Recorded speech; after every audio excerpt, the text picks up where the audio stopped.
मुझे मानना पड़ेगा, ये थोड़ा मजेदार है जब एक प्रो चॉइस व्यक्ति ये सोचता है कि उनके पास सभी मूर्ख प्रो लाइफर्स को गलत साबित करने का एक जीनियस विचार है। जैसे मैं टिकटॉक खोलता हूं और पहला वीडियो कहता है, यहां तक कि प्रो लाइफर्स भी जानते हैं कि एक भ्रूण एक बच्चे के बराबर नहीं है और मैं आपको यह साबित कर दूंगा। अगली बार जब आप किसी प्रो लाइफर से बात कर रहे हो तो उन्हें यह कहें। और फिर वे जलती हुई प्रजनन क्लिनिक की उपमा सुनाते हैं। हाँ, वही एक जो टिकटॉक पर हर दूसरा प्रो चॉइस व्यक्ति उपयोग कर रहा है। ये इस तरह से है। कल्पना करें कि आप एक आईवीएफ लैब में हैं जब उसमें आग लग जाती है। आपके चारों ओर शेल्फ पर 1000 जमे हुए भ्रूण हैं और कमरे में एक छोटा बच्चा भी है।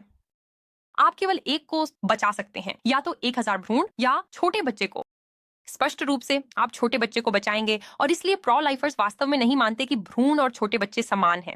ये एक आसान गोच्छा तर्क जैसा लगता है ना? गलत। ये इतना सरल नहीं है।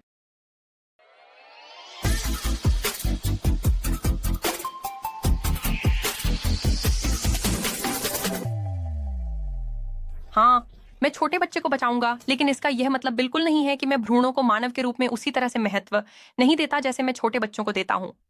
यह एक त्रासदी की स्थिति है, एक ऐसा उदाहरण जहां कई लोग मरने के खतरे में हैं, और चूंकि मैं उन सभी को नहीं बचा सकता, इसलिए मैं यह तय करने के लिए कई कारकों पर विचार करूंगा कि किसे बचाना है। पहले, अगर मैं भ्रूणों को बचाता हूं तो बच्चे को अत्यंत दर्दनाक और भयावह मौत का सामना करना पड़ेगा, और यह मेरे लिए वास्तव में मायने रखता है। मान लीजिए कि मेरे पास 2 लोगों को बचाने का विकल्प है जो गहरे कोमा में हैं, या एक व्यक्ति जो पूरी तरह से जागरूक है।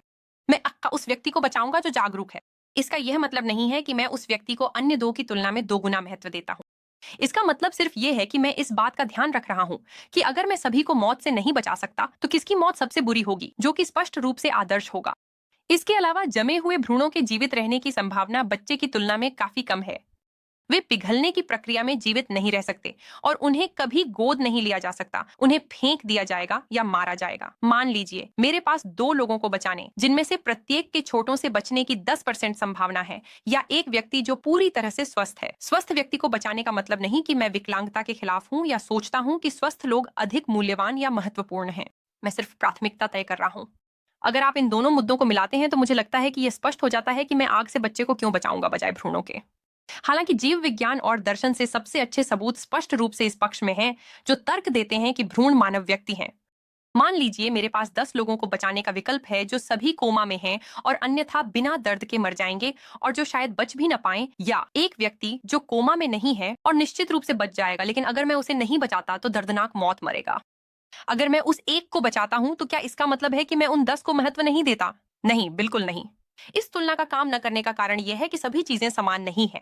किसी भी गुणवत्ता वाले विज्ञान प्रयोग या विचार प्रयोग में आपको चर को नियंत्रित करने की आवश्यकता होती है, लेकिन जलती हुई प्रजनन क्लिनिक की कहानी ऐसा नहीं करती। प्रश्न को और मजबूत बनाने के लिए मान लीजिए कि वास्तव में सभी चीजें समान हैं। मान लीजिए कि हमें पता है कि बच्चा कोमा में है और उसे दर्दनाक या भयानक मौत नहीं होगी, और हमें पता है कि भ्रूण सभी पिघलने की प्रक्रिया से बच जाएंगे और उन्हें गोद लिया जाएगा। इस प्रकार अगर हम उन्हें बचाते हैं तो बच्चे और भ्रूण के पास जीवित रहने का समान अवसर है, और अगर हम नहीं बचाते तो मृत्यु का समान अनुभव है। इस मामले में हमारे पास केवल संख्या का खेल है। यहाँ 2 समूह हैं जिनमें मानव व्यक्तियों का मूल्य समान है, और दोनों समूहों के बीच एकमात्र अंतर यह है कि आप कितने लोगों को बचा रहे हैं। इस मामले में मैं भ्रूणों को बचाऊंगा, लेकिन यह भी ध्यान देना बहुत महत्वपूर्ण है कि मैं किसी निश्चित मृत्यु से बचाऊंगा। ये बिल्कुल भी नहीं बताता कि मुझे खुद किसे मारने की अनुमति है। यदि आप युद्ध के मैदान की स्थिति में हैं और आप केवल कुछ लोगों को ही बचा सकते हैं, तो आप उन लोगों को बचाएंगे जिनके जीवित रहने की संभावना अधिक है और जो अभी सचेत हैं, और यदि मैं उन्हें वहीं छोड़ दूं तो वे अधिक दर्दनाक और भयावह मृत्यु मरेंगे। लेकिन क्या मुझे उस व्यक्ति के पास जाकर उसे टुकड़े टुकड़े करने की अनुमति है जिसे मैंने नहीं बचाया, या शिविर में किसी अन्य यादृच्छिक सैनिक को? बिल्कुल नहीं। गर्भावस्था में एक भ्रूण मर नहीं रहा है और उसे बचाने की आवश्यकता नहीं है। भ्रूण एक पूरी तरह से स्वस्थ लेकिन असुरक्षित व्यक्ति है, और गर्भपात जानबूझकर और सीधे उस असुरक्षित व्यक्ति को घुटन, घातक इंजेक्शन या टुकड़े टुकड़े करके मारता है।